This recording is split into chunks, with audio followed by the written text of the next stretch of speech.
Hey, it's Nathan with CrazyMarketing.com. In this video, I'm going to show you how to turn on site tracking within your ActiveCampaign account.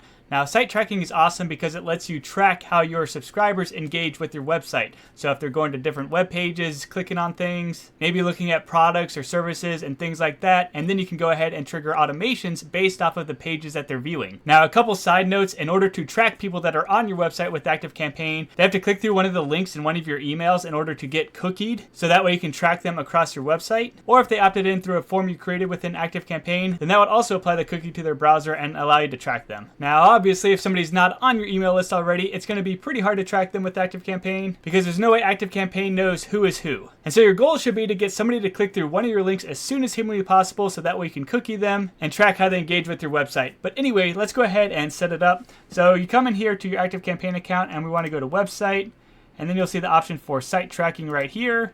And then we can go ahead and turn on site tracking. So we're going to go ahead and enable site tracking. We need to go through and whitelist our domain. So we'll come on down here and we'll go ahead and add our website URL that we want to go ahead and type in your URL right here. And I'll go ahead and click on add. And there's this option right here as well, include all website pages. And I left that checked because I wanted to track every single page within my website. So that's, simple enough. But if you want to only include certain pages or something like that, you could go ahead and uncheck this box. Or you could also go ahead and use an asterisk for a wildcard. So if you have some sort of crazy domain setup, how you want to track things, you may have to play around with some of these settings and the wildcard options and so on.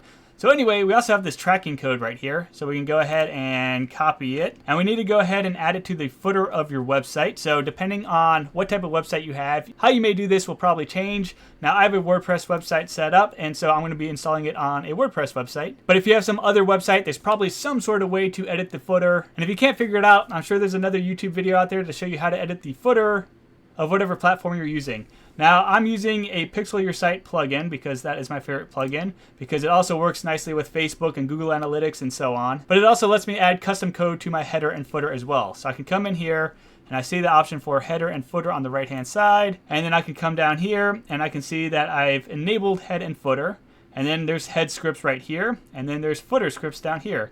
I'm going to go ahead and plug it in for any device type because I want to track both desktop and mobile devices. And I'll just scroll on down here and click on Save Settings. And so there we go. The code is now installed on my website, and that is pretty much it for setting up the site tracking. Now, there is also event tracking as well, which is more advanced. And that's if you want to track people like clicking buttons on your website or taking certain actions on your website. And oftentimes this involves some sort of API integration as well, which is beyond the scope of this particular video. And so with that, that's pretty much it. Hopefully you found this video helpful. If you did, I appreciate it. Switch to likes, comments, subscribes, and or check out CrazyMarketing.com. And I hope you have a great rest of the day.